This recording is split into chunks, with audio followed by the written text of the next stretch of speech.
ready to get going? All right.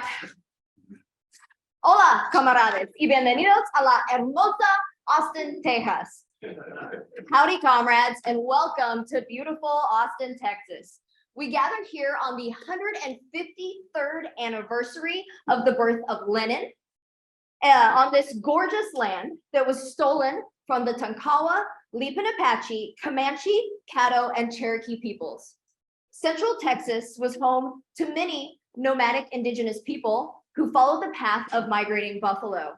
The earliest residents of this area were the 200 tribes who were ancestors of the Tonkawa Indians.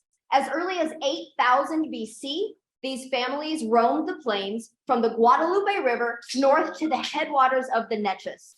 They built villages along the banks of rivers and streams, including Brushy Creek and the San Gabriel. They thrived here until, of course, as we know, the colonizers came and pushed them out of Texas all the way into Oklahoma. It is important for us as we gather here on this stolen land and envision a better future and think about what our goals for a communist society are and how we want to implement them. It's important that we remember that the rightful inhabitants of this land aren't gone. They are still here, and we must ensure that they take a lead role when we start working to build socialism. My name is Jen. Some of you might know me as Big Nasty, and I am currently the elected chair of the Austin chapter of the Communist Party.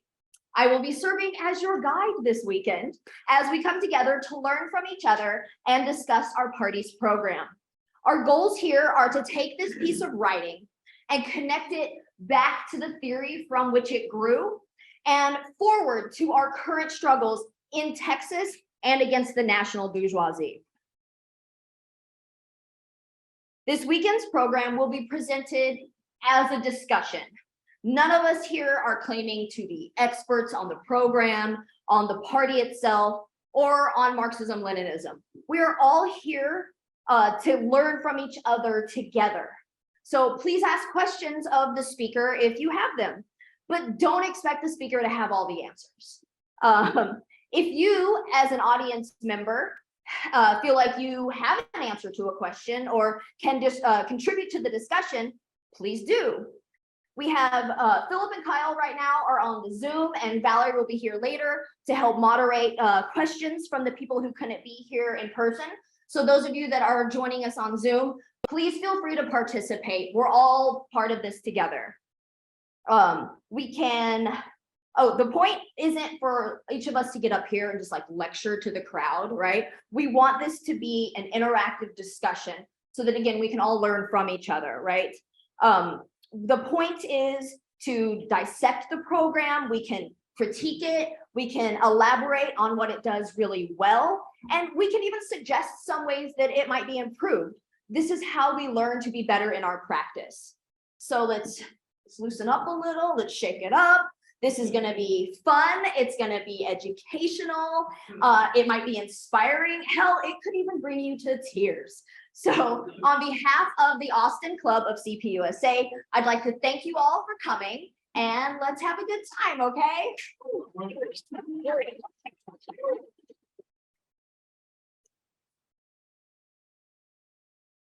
All right, y'all. So I am taking section 1, which is the introduction.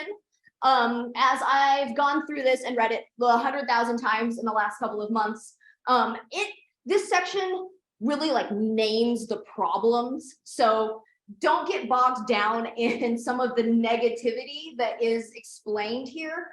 We do all realize that there are problems that need to be solved, right? So we can't start to solve those problems without first naming them. And this section names them pretty explicitly. Okay, so we're gonna get into it. We start with the preface. The Road to Socialism USA, Unity for Peace, Democracy, Jobs, and Equality was written in 2005, and it was updated by the 100th anniversary convention in 2019.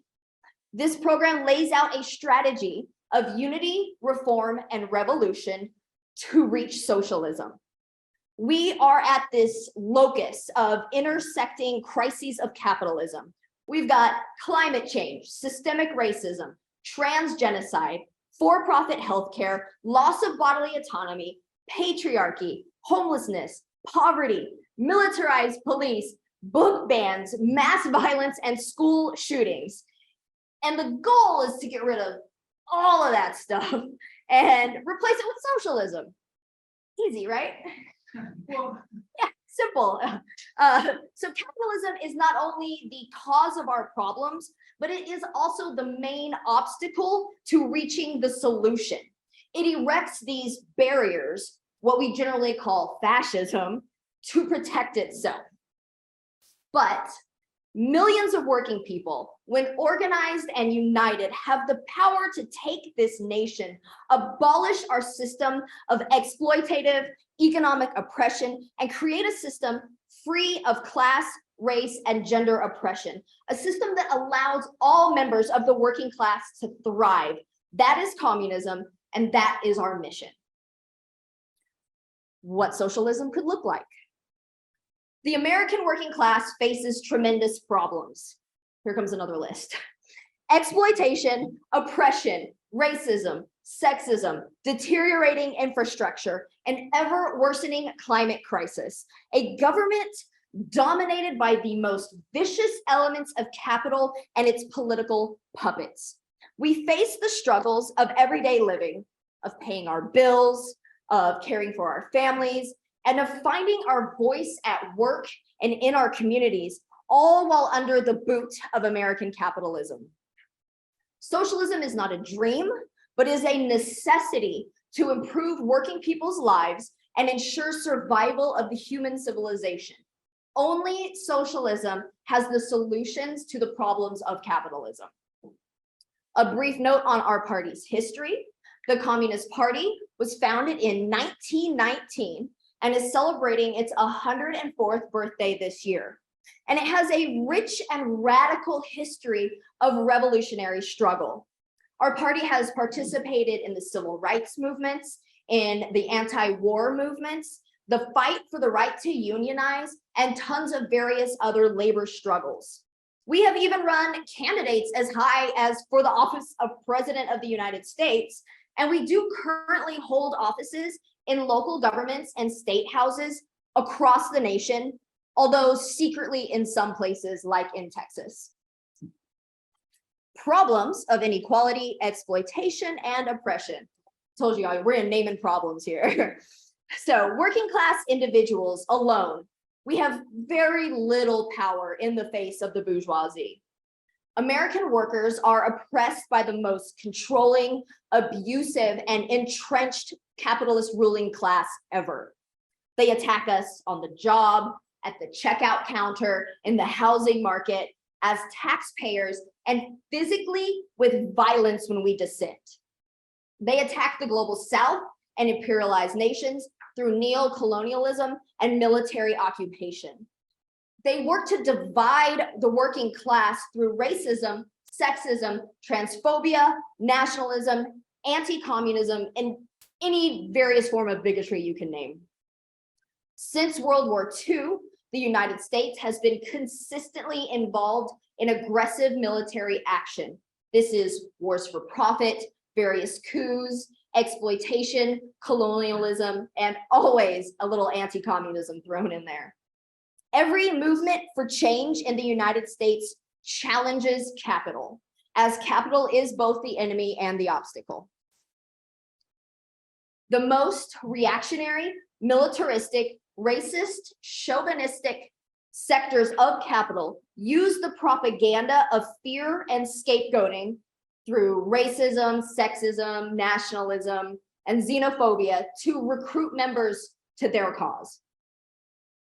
Global capitalist trends have resulted in more child poverty, higher infant mortality rates, less healthcare, lower quality public education, higher income inequality, epidemics of drug use and depression, and of course, the rise of fascism.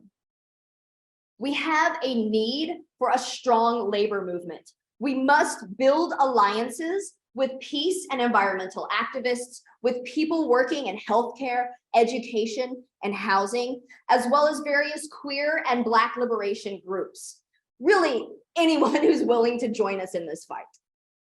Over the years, we have seen that hard-fought reforms like the New Deal can be rolled back, which shows us the need for systemic change. And I'd like to quote the last line of the third verse of the Internationale. Although they offer us concessions, change will not come from above, right? We need systemic change. Reform and revolution. Super excited to get to talk about this. It is, I don't know how terminally online all of y'all are. I am. It's one of those Twitter topics that comes up like every 3 weeks that everybody likes to argue about. Reform or revolution. And, you know, a lot of us read Rosa Luxemburg's group that posits the question, or, you know, reform or revolution. And so we have like two ways to look at this. The ultra left sees no need for electoral politics and wants revolution now, right? And I get it. Like, we all want change and as quickly as possible, but we're obviously not ready for that right now. And people that advocate for that, it just leads to adventurism, which leads to comrades getting killed and the movement itself getting killed. But then on the right, with your liberals and your SOCDEMs, you have the people that think that, well, we can just vote our way into a kinder, gentler capitalism or a social democracy, which we know is still exploitation, especially of the global South, and it does not solve the root problem. So it's obviously a little bit of both, right? The way I look at this, we have three types of reforms that we can focus on. Reforms that make revolution easier, reforms that improve material conditions, and reforms that lead us towards revolution. When we're talking about reforms that make revolution easier, not easy, but maybe a smidge easier, where you can look at things like improvements in public education. An educated populace can name their exploiter.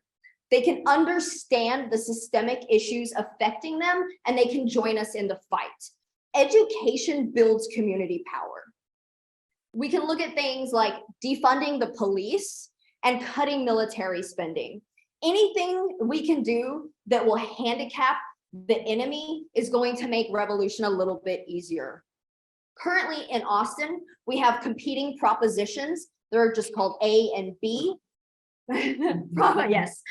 Proposition A was written by a group called Equity Action, and it would give back power to a civilian police oversight board. Okay, this is something that actually passed 2 years ago, and then the police union was able to handicap it. And then Proposition B was literally written by the police union. It has the same name as Proposition A because they're clever bastards, and it would do nothing to improve police oversight. It's a fake accountability proposition meant to kill the movement and any chance for holding APD responsible when they inevitably fail our community. So obviously, it's important that we work to get Prop A passed over Prop B. There are reforms that can improve material conditions in our communities. Things like free school lunch programs, funding healthcare and family planning clinics, civic centers, and other after-school programs. When people see that we are invested in our communities and that we are out there working to make our communities better and stronger, that builds trust, right? They will trust our organization and they'll join us in the fight. And then we have reforms that will lead us towards revolution. Things that we can do from within the system to show that the system itself is the problem. So when these measures do get passed, little concessions here and there, but they don't actually solve the big problems, we have to show people that the reason that that doesn't work is because the system itself is the problem. And that helps people get radicalized into the fight, right? Lenin spoke of using both legal and illegal methods to build power. So while working on these reforms, we must also organize and train for revolution. I have a quote: strikes, boycotts, parliamentarism, meetings, and demonstrations are all good forms of struggle as means for preparing and organizing the proletariat. But not one of these means is capable of abolishing existing inequality. All these means must be concentrated in one principle and decisive means. The proletariat must rise and launch a determined attack upon the bourgeoisie in order to destroy capitalism to its foundations. Joseph Stalin said that. The goal is revolution, right? We understand that. Revolution, establishment of a dictatorship of the proletariat to protect the revolution while we build socialism, and eventual transformation to a stateless, classless society, communism. Fighting division. Racism is used as a weapon to divide the working class. The far right does this openly. They don't hide it. They say the quiet part out loud now. But the liberals, or the moderate right, as I like to call them, they do this as well, but as like empty, meaningless identity politics. Picture Nancy Pelosi in a kente cloth, kneeling down, while then voting to give more money to the police, right? As well as the liberals' refusal to do anything to stop the far right from implementing their fascist goals. Systemic racism is baked into the founding of the USA, and we see this everywhere. We see racist violence at the hands of the state. We know this because American police evolved from slave catchers. We look at the history of a group like the Texas Rangers, literally a straight line from slave patrols to the Texas Rangers, and now they're just called the DPS. Same thing though. We also see this as redlining and underfunded schools, the destruction of Black neighborhoods and Black Wall Street. We see the school to prison pipeline and two very different criminal justice systems. They also attack any activist movement that challenges their power, and dissent is violently crushed. We just saw the autopsy report come out from the forest defender in Atlanta known as Tort. This person had 57 bullet wounds in their body. They were unarmed in a tree trying to stop Cop City. 57 bullet holes. We see this with Greg Abbott immediately moving to pardon a convicted murderer because his victim was a Black Lives Matter protester. It is very obvious what Greg Abbott is doing here. We see this as from the beginnings of the Black Lives Matter movement and the Ferguson uprising. This began in 2014 under the Obama administration and has only since been escalated because not much has changed all the way until we saw the George Floyd uprisings in 2020 and the way that the administration tried to crush that as well. And we also see this with indigenous people like in Standing Rock. This was the Obama administration again, attacking indigenous water protectors with water cannons in the dead of winter. And we know that pipeline was still built and that it has already leaked, as everybody knew it would. We also have misogyny, patriarchy, and chauvinism baked into the foundations of this nation. Women were given no right to own property, to build credit, have a bank account, or vote. We see this as violence against women, and we know that 40% of American police admit to beating their wives. Admit it, 40%. We see the obvious abortion bans and attempts to control our bodies. And we see this with the recent incredible rise of transphobia. Transphobia is literally just misogyny with a different name. They attempt to narrowly define womanhood and exclude certain women. They say that they're trying to help the poor, defenseless women. It's disgusting and it's misogyny. Capitalist globalization. Lenin defines imperialism as the highest form of capitalism.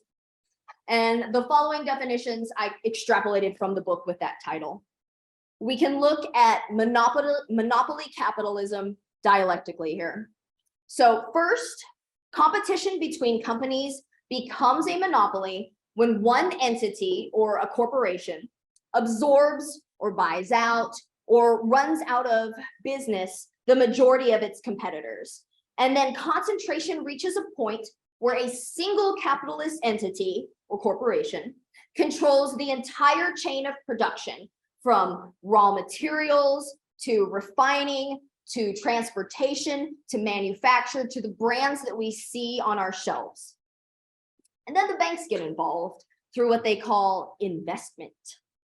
So you have thousands of scattered economic enterprises congeal into a single national capitalist and then into an international capitalist economic unit. This is the centralization of capital. Under regular capitalism, the export of goods is the typical feature. But now, with monopoly capitalism, the export of capital becomes the typical feature, which stimulates the quest for colonies. And this leads us to the first rule of acquisition. Once you have their money, you never give it back. That's for everybody who got that joke. We have neocolonialism. Comrade Kwame Nkrumah referred to neocolonialism as the final and most dangerous stage of imperialism. The following quotes are from his book on neocolonialism. Quote, "The result of neocolonialism is that foreign capital is used for the exploitation rather than for the development of the less developed parts of the world. Investment under neocolonialism increases rather than decreases the gap between the rich and the poor countries of the world. Neocolonialism is also the worst form of imperialism. For those who practice it, it means power without responsibility. For those who suffer from it, it means exploitation without redress." End quote. Financial dominance of USA capital is done through the IMF, the WTO, and the World Bank. They trap developing and colonized peoples into debt to the empire.